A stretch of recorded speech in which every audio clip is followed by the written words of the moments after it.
So, good morning, good afternoon, and good evening to everyone joining us from around the world. On behalf of Empowering Educators Academy, I would like to warmly welcome you to today's professional webinar, Level-Based Learning. My name is Mona Sawan, founder of Empowering Educators Academy. As an educator, trainer, and lifelong advocate for professional growth, I firmly believe that educators are the heart of education and the driving force behind meaningful change in our schools and communities. Our mission at Empowering Educators Academy is to empower educators with the knowledge, skills, and innovative practices they need to thrive in an ever-evolving educational landscape. Today's webinar is part of that mission. We are truly honored to have participants joining us from different countries, background, and educational contexts. Your presence reflects a shared commitment to learning, innovation, and excellence in education. I am now truly delighted to present our guest speaker for today's session, Mr. Salman Karim. Salman Karim, a passionate English educator, teacher trainer, and a lifelong learner from India. With more than 2 years of online teaching experience, Salman has guided over 500 learners in achieving academic success.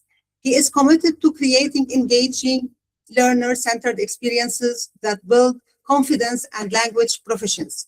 His dedication to continuous professional growth is reflected in the numerous certifications and professional development programs he has completed through internationally recognized organizations, including the British Council, Cambridge University Press and Assessment, Oxford University Press, and the U.S. Department of State's Open Program.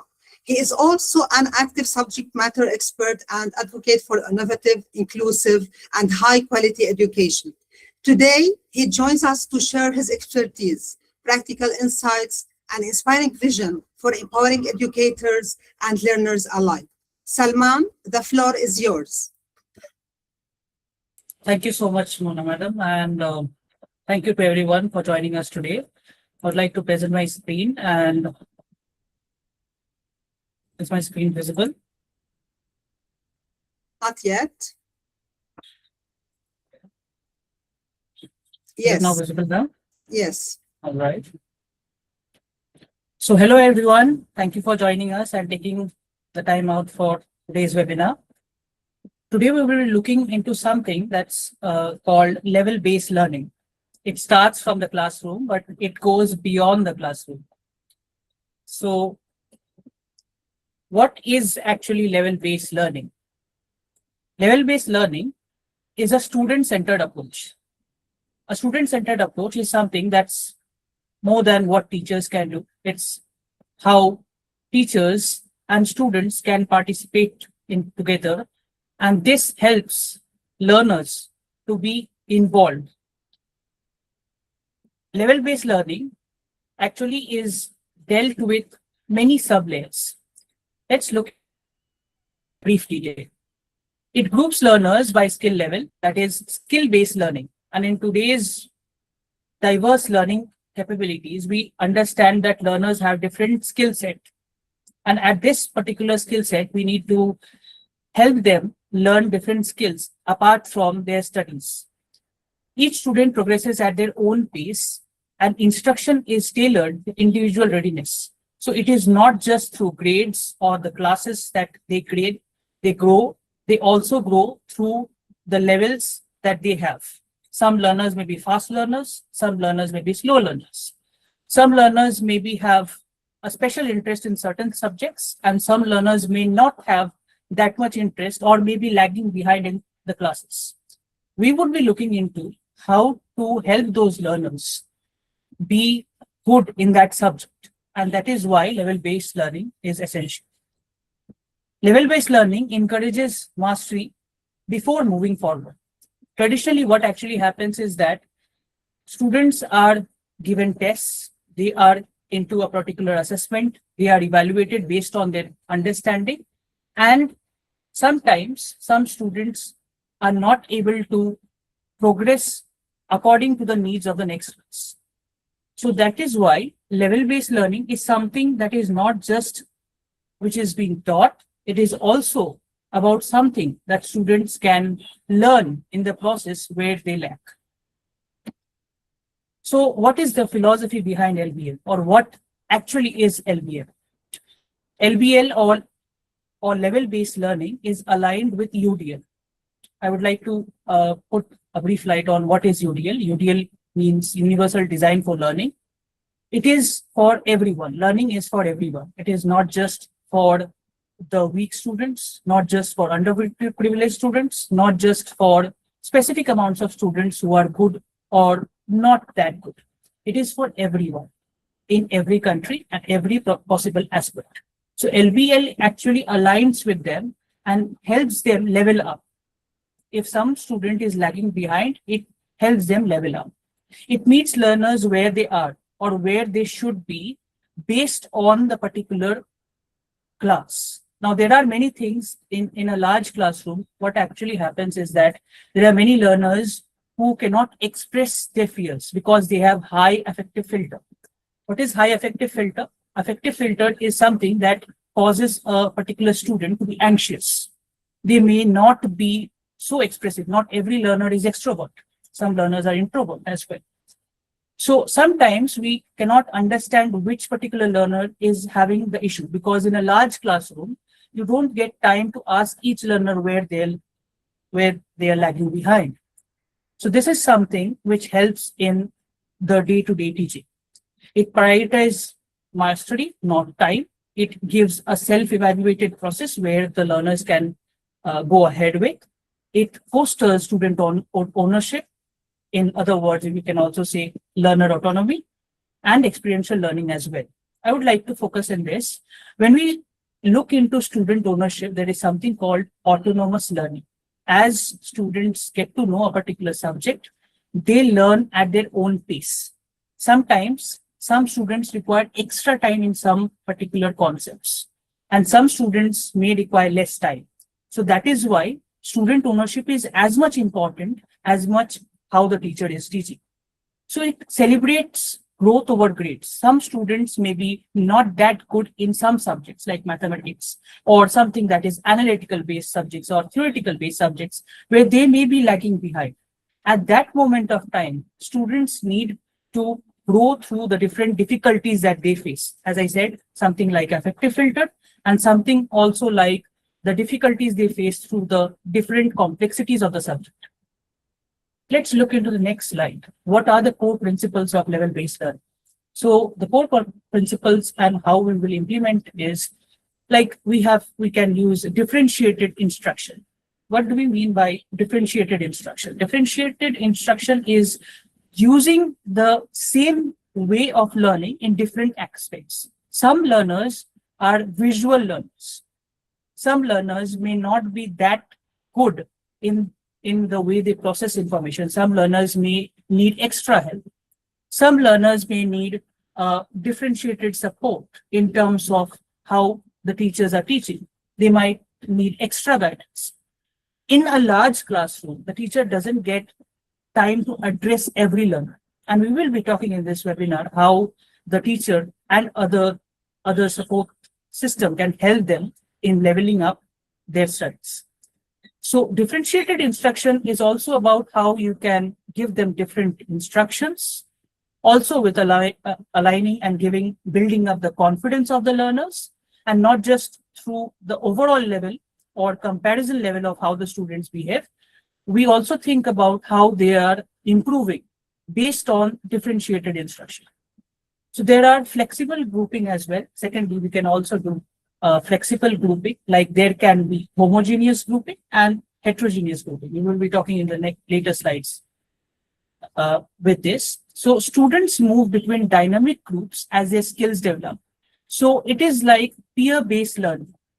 This particular two aspects talks about two particular things. One, with the instruction, how these things are to be used by the teacher, and also about grouping, which helps them to learn from their peers, not just through the teaching of the teacher. So this flexible grouping or peer-based learning, PBL, which can also help them to learn through reference. Now, some learners are fast learners. I will be telling you one particular aspect. There is something called general scholastic ability. In our classes, we see that there are many students who are very good. they are bright, and generally they answer the questions. They might be very good in the exams as well. They score in the exams very well, and they respond in the classes. Now, when we are doing this flexible grouping, we align with same level learners with same subject interests, and sometimes some learners which can help the other person who is lacking behind in the class itself. The teacher will be supporting them at the same moment of time. Their peers will also help them in the process of group. Now, there will be some structures that can be implemented in the class which can help the learners to group. It also helps in collaborative learning as well. So now the goals, what are the goals in this level-based learning? Now we need to understand how to implement level-based learning. The challenge and the goal is something that how will we include that in the regular setup of the classroom teaching? We need to look into this particular thing that we have a particular class. We need to address the particular situation, how the students are behaving. It's not just through the behavior of students, and it is also not just which students are responsive. When we take tests as teachers, we also understand how they understand a particular concept. Sometimes students may not be responsive in class, but they will be able to at least express themselves in exams. That is why differentiated learning and different types of learners have different types of skills. Now, we will be identifying strategies as well for effective level grouping and differentiated instruction for diverse learners. So we will be looking into this in the coming slide. Now, how to implement level-based learning? Level-based learning has certain concepts. How we will be implementing it, we will be looking for. So first, we need to assess and identify students' learning levels, at which learning level they are. Because when we take the test, we can have a particular overview of how they're performing and how much they can understand. Then we group and create flexible level-based groups, which can help them in overall learning process. As I talked earlier, that when you give them in group-based activities, when you let the peers participate, they will have a better collaborative learning. Then we differentiate and provide targeted instruction, like we give them a specific instruction, what they need to do. They will be working on a particular goal or a particular setup, and then they will be helping each other in order to help them. And then we monitor and track progress regularly, whether the students are able to understand each other or not. When a teacher tells something and a student is explaining something to others, we need to check and understand how much they are interacting with each other. Then we adjust and move students as they progress. Once they get that understanding, they will be moved into a different group where maybe some other learners can be helped. And then again, the process can be implemented. Now, how would we look into the assessment strategies? When we look into the assessment strategies that we have currently, we will have a pre-assessment of how we can assess the learners, where they are. We will see what are the prior knowledge before instruction begins. So we will check the learners how they are. This can be through a productive worksheet or a small feedback work. And then you look into it, how this thing works in this class. It differs from class to class and age-based learning as well, because different learners have different ways of learning. When we have formative checks, like we will be doing quick polls, we will be using exit tickets, we will be using quizzes during lessons. Once we use these methods, it will be helping the learners to answer or express their views.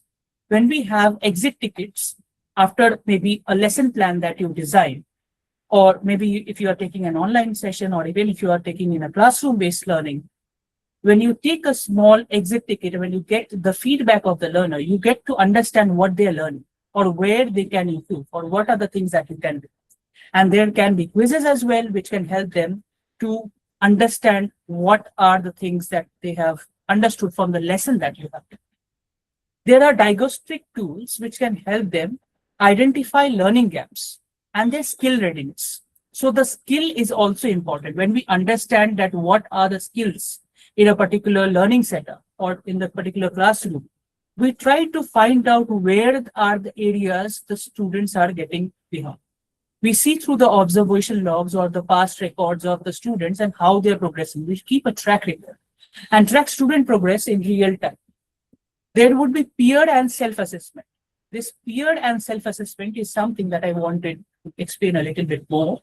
When we know about teaching, we always think that the teacher should always support or give or be an anchor in the class or someone who directs or facilitates in the class. But when we look into LBL, that is level-based learning, it is a student-centered approach. When we think about peer and self-assessment procedures, we go back to the procedure of Lev Vygotsky, who talked about more knowledgeable other. What is the more knowledgeable other? It is a peer. It can be a peer. It can be a teacher. It can also be a parent. So learning starts in the class, but it goes back into involving more students, more involvement from the parent side as well. Because in the school, they have limited time. And after the school, when they go back, they get tasks for the homework. Within this homework, we also need to understand that students need to have that thing done, and they will learn through that experiential learning process over the age. Next slide. If you see the research evidence, which has this particular thing, as we see in this particular thing, that the particular research suggests that it gives a 15 to 25% higher achievement, like it gives improve academic outcomes. Once you have that data and once you are involving the students to participate with each other, they can help them to learn in that process in a better way. So there is the involvement of the teacher, there is the involvement of the peer, and there is an involvement of students who are weak and strong students as well. We want them to participate, and at the end of the goal, we want them to score good marks. But at the same moment, we want to also participate, make them confident learners for tomorrow. We want a stronger engagement, or we want a better inclusiveness in the class, where there would be increased student participation. As I said, that it is student-centered learning, and the teachers would be giving an instruction how these things could be taught in the class. There would be also a better retention based on the research that the learning lasts longer. Most of the time, we think that examination is only for understanding a concept. You give an exam and then you do not look back on the process. When we think about level-based learning, you go through different levels. You learn through stats. It's like giving one information each day, or they are learning through small levels. Just like in language, you have proficiency levels like beginner, intermediate, advanced. Similarly, in level-based learning, they will have progress on the particular subject based on their level of mastery or their level of understanding.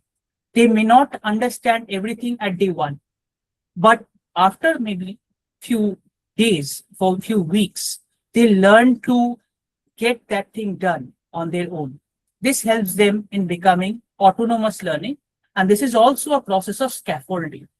When we look into scaffolding, teachers provide a temporary support.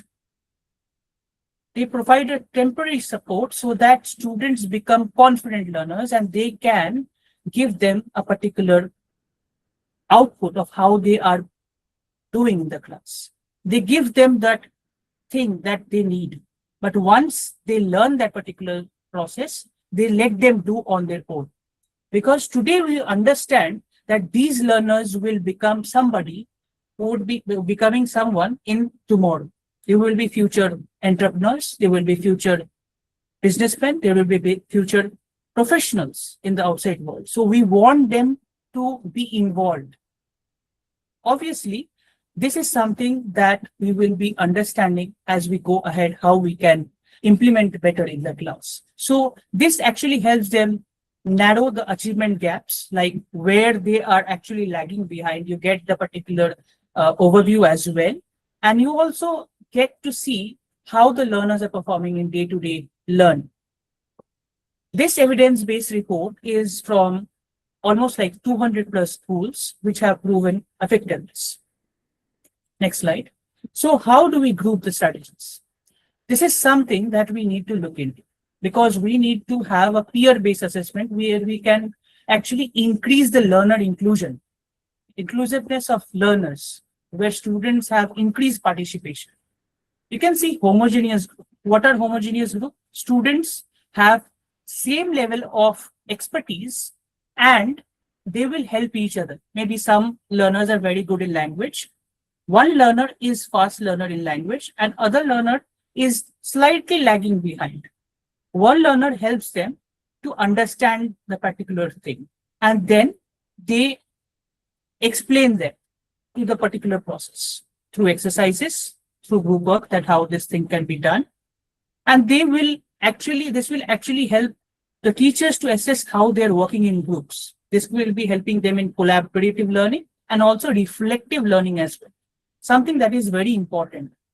One more thing which is very important is critical thinking.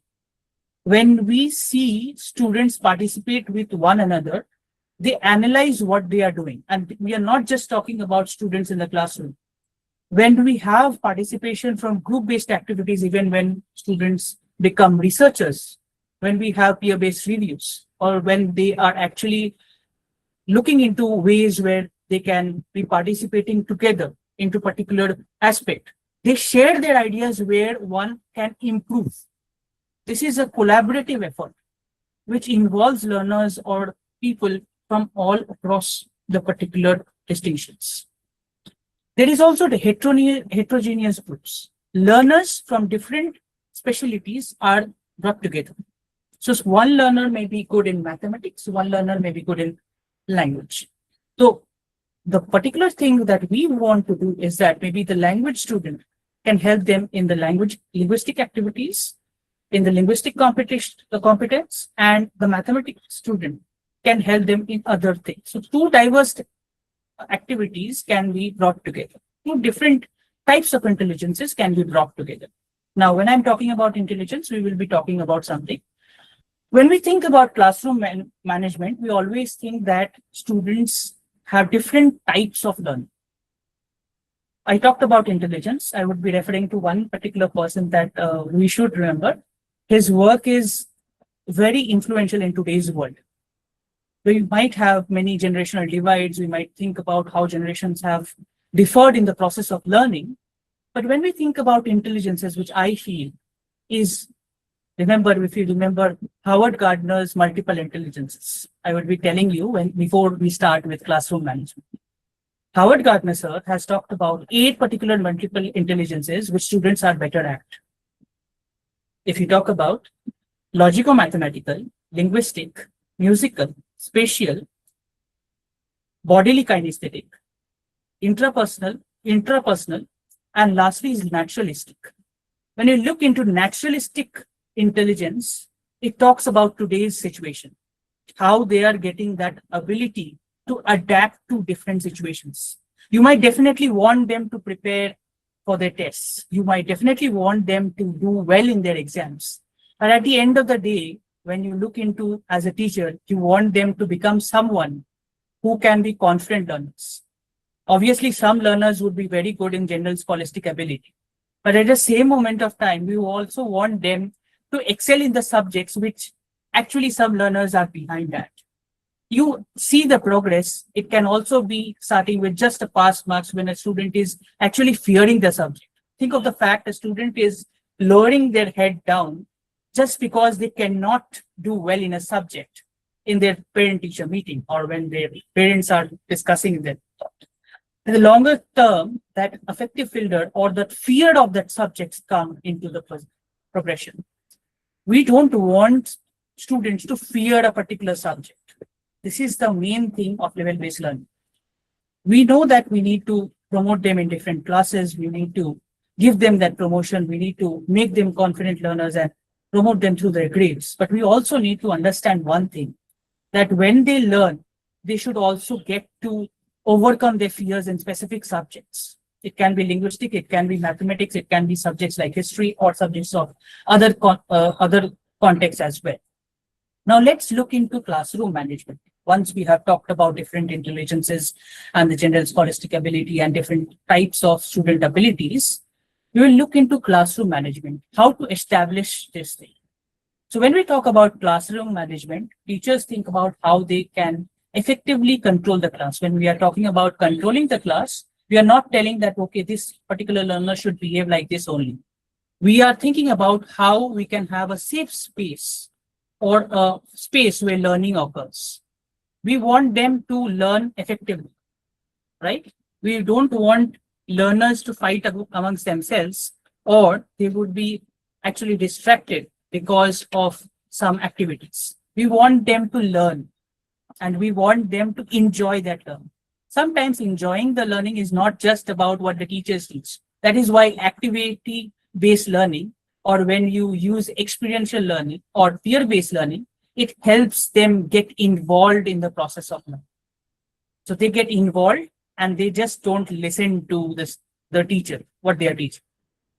So we need to establish clear routines for the transitions between the activities which they have and the levels of thing that they are looking into. The activities and levels would actually minimize the disruption in the classes and keep students focused. Use visual cues and timers for group rotations, like they will be having certain cues, how they will get a slight idea that what they need to do. They will get some hints and they would get a timer how the group rotation works, so that students know exactly when and where they need to move next, or maybe when and where they would be grouped next to a particular class. Next, the one particular activity that you might know and you might have heard about is Think, Pair, Share. Think, Pair, Share is an activity, a group-based activity where you involve learners. It's a very good, interesting activity that you can try out. You can let learners participate in this particular process. So think is a particular thing. You give a particular instruction, maybe an essay, or maybe a role play, or a dialogue play, or maybe narrative text, and you let the learners think about a particular text. Say, suppose you give an example that, okay, you need to enact one short play on Shakespeare, or you give them an activity where they get to learn about today's situations which are happening. They get to reflect on that particular topic, maybe global warming, and then they discuss about the for and against, how these things can be implemented into the day-to-day classroom. They discuss with the peer how these things can be utilized, and then they share their feedback. Then this particular pair would share and present one key takeaway that they learned. This particular activity can be exchanged amongst groups. Like you can have a group of 4, you can have a group of 2, you can actually divide the class into 2. This will actually involve the learners. Now, the thing is that when we think about Think, Pair, Share, you can understand that this particular learning actually involves the learners into simulation. This is actually a process of bodily kinesthetic, or sometimes even taking up activities like total physical response, where they are involved in physical activities as well. You can also have group-based activities where they participate in terms of enacting something, or maybe sharing through reading ways, or maybe explaining to one another, right? By discussing to different groups. Let's look into something that is very important today. What are the challenges and what are the solutions for this level-based learning? Generally, what actually happens is that the teacher has a constrained time limit. They have to complete their syllabus within a specific amount of time. And once we see this particular thing that we want to have a change, teachers are working hard. They are doing action research or practitioner research. If I talk about practitioner research or action research, teachers are regularly working hard to improve their way of teaching. Some teachers have taught for almost 20 to 25 years. They are very good in teaching. They are trying their best, and the teachers are doing their best from their side. A teacher balances every particular work, assessment, teaching, lesson plan, and other activities. We always think that the teacher has the maximum role in the impact of the student. As we grow, we understand we may not have the teacher every time by our side. There are some times when, as the learner grows up, they will have an age-based learning awareness where they will become autonomous learning. They will become autonomous learners. If I talk about this time constant, how this thing can be talked about, They can have their piece of learning in their free time. You can give them activities where they will think, they will troubleshoot, they will think about it, or they will act in that particular way where they will use reflective learning. Once you taught something, they will reflect on that idea and they will share their views. Okay, and this is something that actually comes with the time constants that we have in the class, where you make this activity not just in the classroom, but beyond the walls of the classroom. Then, if you are using station rotations, when you are managing multiple learner levels, you actually give them that space to simultaneously work. Now, in a large classroom, the difficulty is how many students will you manage? In maybe 60 students or 100 students. In a short amount of time, you need to complete your syllabus. At the same moment of time, you need to think about how we would be actually preparing for the test. And we also need to evaluate them as well. So learners have a very limited time. We also need to check the levels of it. So the teachers may not be having that amount of time to equally implement in the class. So sometimes what we can do is that we will be giving them group activities at their home. And the parents can also support them. Here, the more knowledgeable other comes, and here, even the parents can participate with them. So the parents also get an active involvement in the way the learner learns. After that, there are also resource limitations. Now, teachers may not have that much amount of resources in the class, since they have a textbook and they have to follow the guidelines of the school or the SOPs that have been already designed to teach the class students within a specific amount of time, within a particular amount of time, and they do not have time to experiment with this. So what they will do,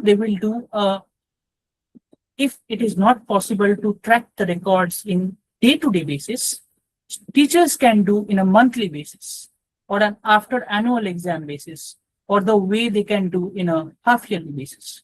If you want to increase that level, you can take some time so that you can complete it, and you can also think about ways we can include this as well. Ultimately, one thing is there. We want to understand where students are learning behind. Because if we want to make the learners understand the topic, we cannot just judge on scores. If you think about some topics and questions, I was also a learner and every teacher was a student.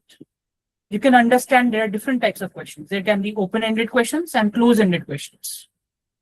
Close-ended questions are important for the thinking of a particular learner in a particular way, and they need to understand and explain that particular topic within the particular context that they have learned. If you are actually thinking about open-ended questions, you're thinking about what are the ways they can actually answer, not just one particular answering technique. Let's talk about one more thing. Learners learn through different types of processes or thinking. One is convergent thinking. Next is divergent thinking. What is convergent thinking? I would explain it. Convergent thinking is something that is used generally in mathematics or subjects which has only one particular answer. They may not have that much amount of variabilities in that answer. If 2 plus 2 is equals to 4, it will be 4. And you need to use 2 arithmetical data in order to prove it. If you're using in English, if it is said that who has written this book, it will be only particular answer. This is closed or convergent learning. When we think about divergent learning, we are giving them open-ended questions. It is a mix of both in the question paper. And when we use divergent thinking, students think in different ways when you give them open-ended question. How? Say, suppose you are talking about global warming, aspects of global warming, or what are the uses of globalization, or how a particular subject affects, or how the particular subject can actually bring the use. If you're using the particular divergent thinking, there are many possible answers. They are not wrong. They might be correct in a specific way, and you are also testing their intellect at the same moment of time. We are not removing the current syllabus or the idea of learning. We mix both the understanding, and learners get to answer in that particular process. So even with assessments also, you can test the way the learner is improving, maybe through open-ended questions, and sometimes with divergent learning as well, where students become creative and think about ways where they can answer a particular question in an open-ended way, where they get a broader framework of mind, what they know about that particular aspect, not just in the base of context of learning in the book. Okay. Next is leverage peer tutoring to bridge gaps. Now, sometimes what actually happens is that when we are thinking about peer tutoring, is also an issue that can we include learners who are not synchronous or who are not aligning with the group? They are not making, like, we cannot actually have friends work together every time. Sometimes students are not able to collaborate with each other properly. This is why collaborative learning skills are important, because when you collaborate with one another, you learn many things. You learn how to interact with one another. You learn how to work in a team setup. And you also learn about ways where one another, the students can value each other, right? So this can help in peer tutoring to bridge gaps. Stronger students reinforce their own learning while supporting peers. This is the main thing that most of the time people should understand. We want to make general scholastic ability and we want to get good grades from students.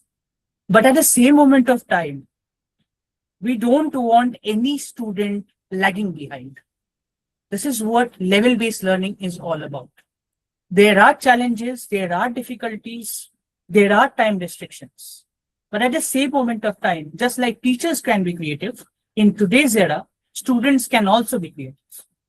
We are living in a 21st century where we have technology in hand. We have ICT tools with ourselves, where we can actually do research or where we can have multimedia-based support education system.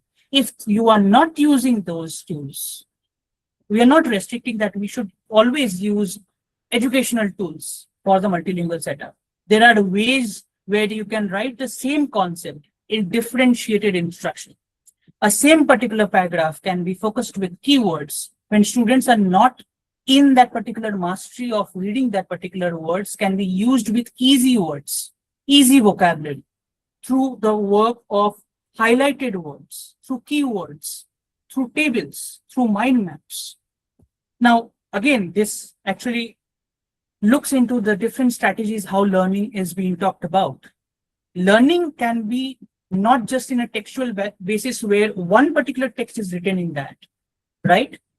So this is what we are looking at in the challenges and solutions task. Now, I was explaining the challenges and solution task along with a more elaborate way. Next is best practices. What are the best practices to help them? Regular reassessment, you get the assessment of how students are performing. Then you regroup the students, how they are, and ensure they are always placed at the right level for optimal growth and engagement. You give them that support and they learn and give that feedback. They use the reflective learning, what they have learned, and they share their ideas with their peers as well.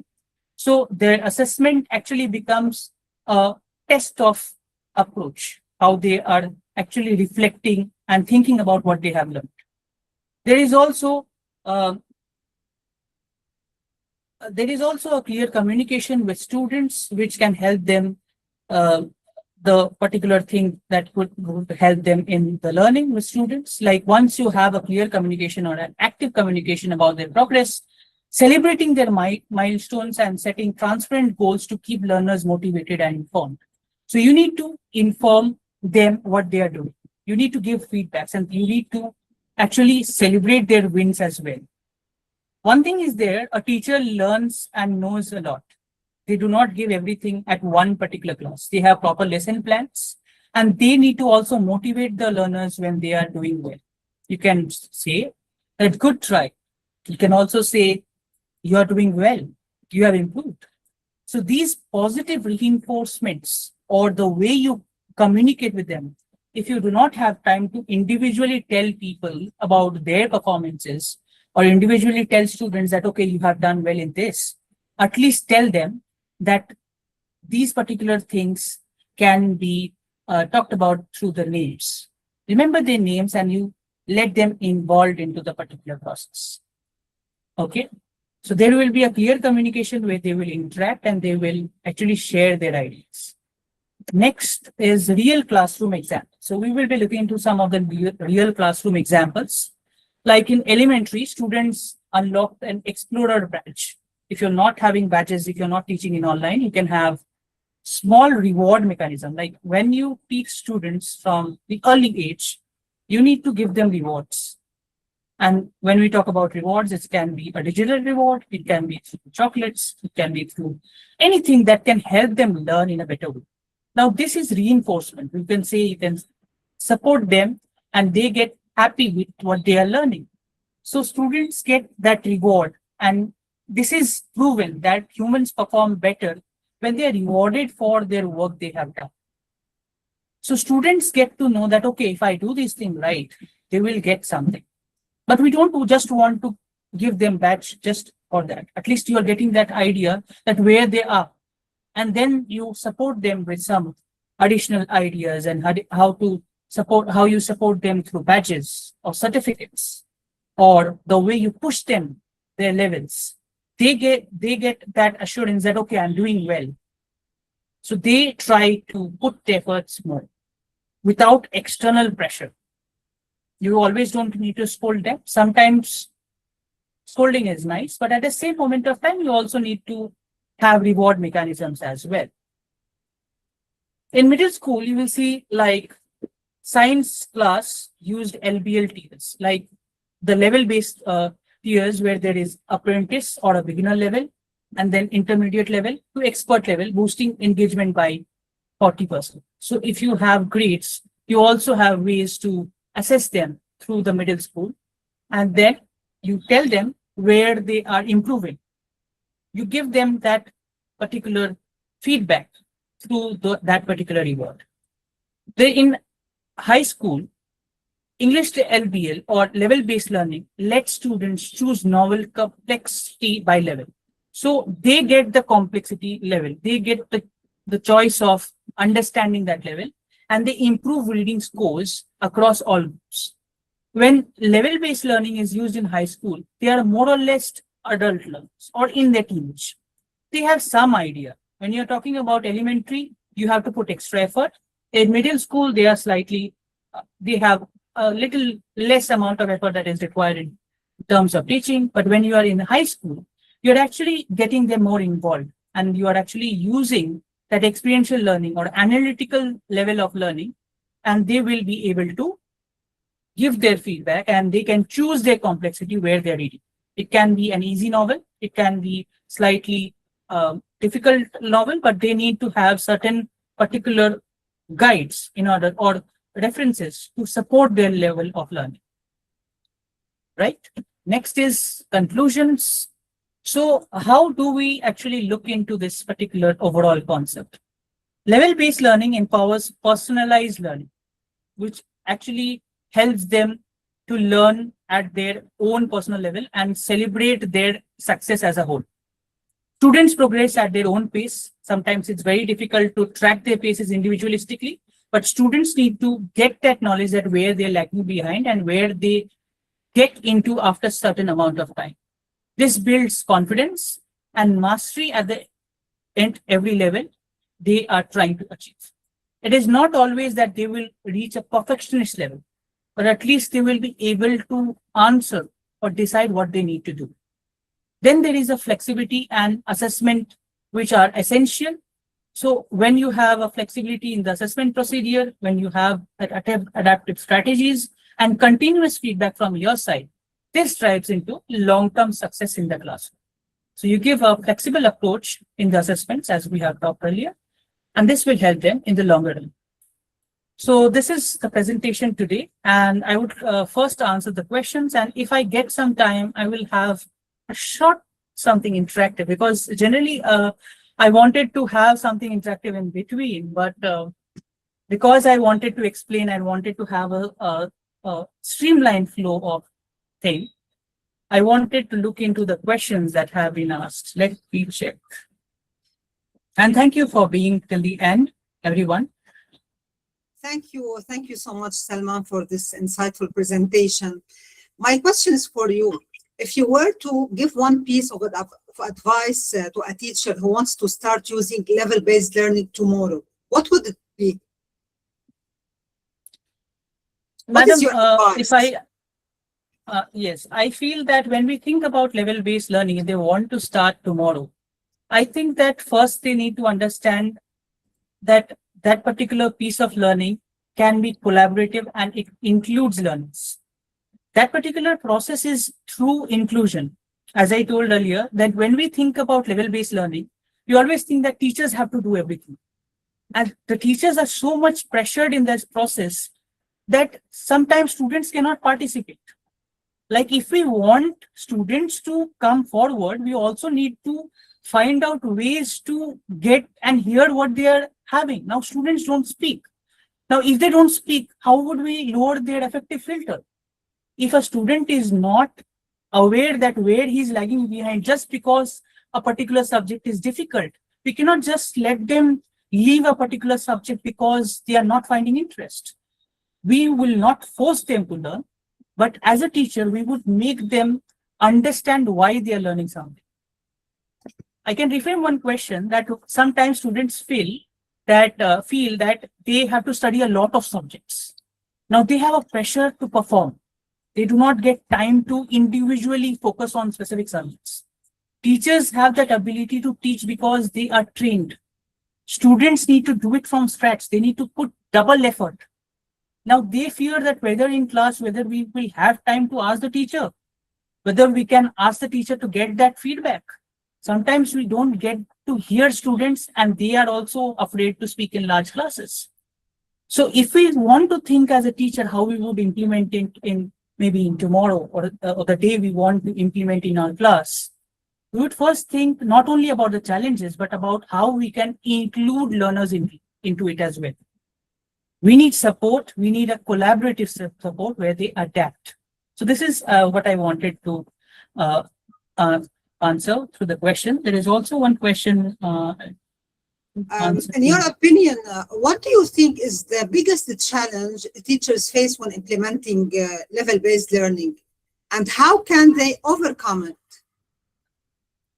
One of the biggest challenges is time constraints. This is something that I feel that we have very less time. As teachers, we have lesson plans designed. Many teachers have to take attendance. Many teachers have to take the tests. They also have to check the answer scripts. Now, students and parents also need to understand that when they are learning, students are relatively smaller. Sometimes they will not have that much amount of cognitive ability. Maybe when they are grown-ups, they will understand. But when we think about this particular process, we feel that a teacher has to go through a lot. They cannot speak out and they cannot vent out as well. But at the same moment of time, this is their profession. They are taught and trained to be doing this. So we need to think that how it can be made in a more inclusive process where learners are made to go through in an adaptable procedure. Now, we can teach them for subjects. What about the challenges we face in the 21st century? Like Yes. we can make sure we can also understand that there are, in the past few days, we have already seen earthquakes, and we have also seen war-like situation, pandemic situation, where they cannot have face-to-face interaction with the teachers, where they cannot see the learners. They have to, we were thinking about more screen time, but during the pandemic, students were allowed to teach in screen rooms online. That also required a different setup. We never thought that we might have an online setup during the pandemic. We were never prepared for this. So this adaptability factor is also something that gives them in level-based learning. Thank you. So can level-based learning be implemented in classrooms with a large number of students, do you think? Yes, madam, it can be implemented, but the challenge ratio increases because, as I told you, the grouping, the flexible grouping and the effective feedback sometimes is an issue. And the thing is that, as I told you, with large groups, it might be sometimes messy.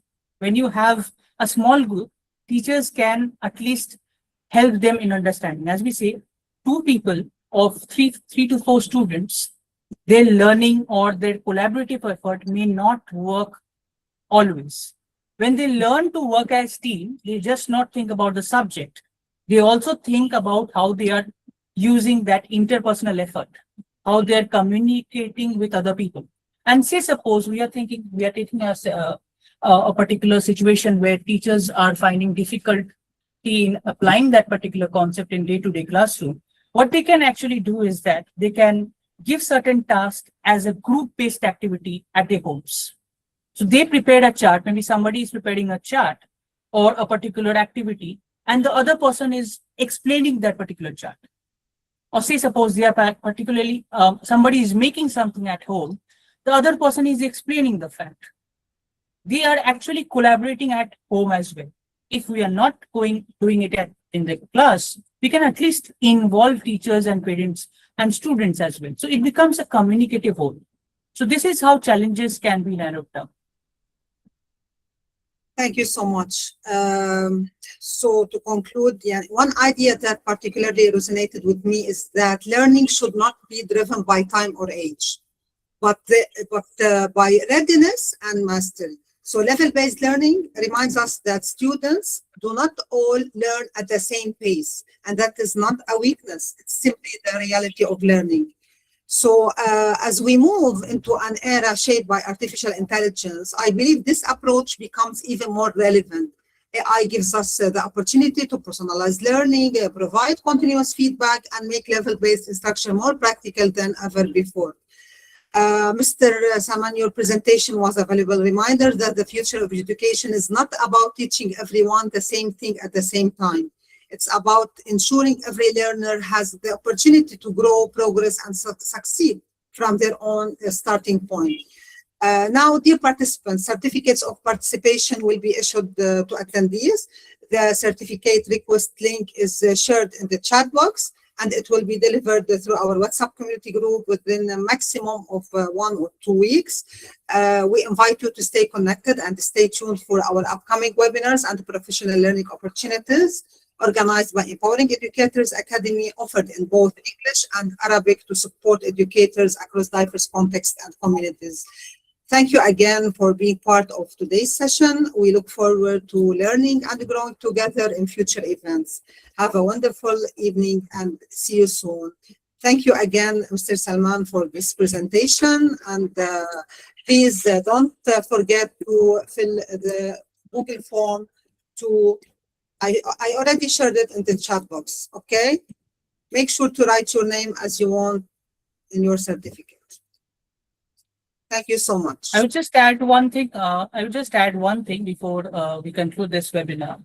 There is a particular link that I have shared in the group. It could be shared again. I would share it to Ms. Mona. Yes, please. This is a UDL mindset quiz, which can actually help teachers know what UDL is all about. This is by Educa Play. I would just take 2 minutes and then we can wrap up the session. It's a very interesting quiz, and students or rather teachers just get a reflective feedback what UDL is all about. This level-based learning is aligned with universal design for learning. It is for everyone. So we will just have some interactive activity at the end. So are you going to share the link in the chat box? Yes, ma'am. I have shared in the chat box, and in the group also they will get the particular thing. So this is just 2 minutes of activity. They will get to know what UDL is. I will just share you what this is all about. This is by Educa Play. And I thought that we have many interactive activities. We can use something that can reflect with UDL as well. This is something that is very important for sustainable development goals. We need to include students and we need to understand that, okay, these things are required. So this is just a short reflective idea what UDL is all about. So this is something, say, suppose we select this and this goes ahead. Then again, you select the correct option where you say what the question is, with whom do UDL aligned instructional leaders try to have better relationships? So it's something like this. So how do UDL aligned instructional leaders view themselves? So it's like as a learner, and then you go ahead again. Then this is like, who do UDL aligned instructional leaders value? So it is only high achieving learners, only learners with disabilities, or every single learner. And then it again goes ahead. So UDL aligned instructional leaders seek mentors, coffee, yes and no answers. This is something that's tricky, but then you understand it is mentors who help them. So this is something that gives you a fun, interactive way, but you get to know what UDL is all about. Sometimes we get to know simplest of things even through the behaviors of children. That is why things that look simple are not always simple. They have a hidden message into it. So they should have, again, with some question like, what do UDL aligned instructional leaders believe that barriers of learning are? It is not within the learner. It is always within the learner. It is hard to remove. It is something that is not always in the learner. Sometimes there are external factors as well. Something like Maslow's hierarchy of needs. Students are pressured at the back of their home. They are not getting that ability to study. And then you can say that, okay, that learner is not able to do well there in their exams. But no, only God has that power to understand what a student or a person is going at their head. That is why sometimes we need to understand that there are other factors as well. What do UDL aligned instructional leaders consistently seek to improve? Their relationship with learners, their administrative tasks, their personal achievements. Yes, I will share it in the group as well. So UDL aligned instructional leaders believe some learners just can't learn. They are learners who don't belong, or all abilities are welcome. We are going to share the slides via email for all participants who filled the Google form for the certificates. Okay, so don't worry. So UDL mindset with one more thing is that, like, what do UDL aligned instructional leaders seek to build for all learners? A sense of belonging, a sense of isolation, a sense of completion. So it's a sense of belonging. So this is more or less same. So I would go ahead. Where do UDL aligned instructional leaders believe barriers to learning exist? In the teaching methods, in the learner's abilities, in the lesson and learning environment. So you go ahead with this. This is a very interactive quiz, and finally you get to learn. So how do UDL aligned instructional leaders think about any discipline as a natural part of human diversity and experience, as a barrier, as something that can and should be fixed? There are learners who are special learners, and we need to understand there might be learners who are very fast. They are very good in general scholastic ability, but there are learners who have motor disabilities. There are learners who cannot speak, cannot see. They have difficulties in various cognitive abilities as well. So every learner is special. And this is something that is more or less the last question. To whom do instructional leaders with a UDL aligned mindset show empathy? It is to all learners. Finally, we are done. And thank you so much for this interactive game. I used to use this one with my students. It's very attractive and powerful. Thank you so much.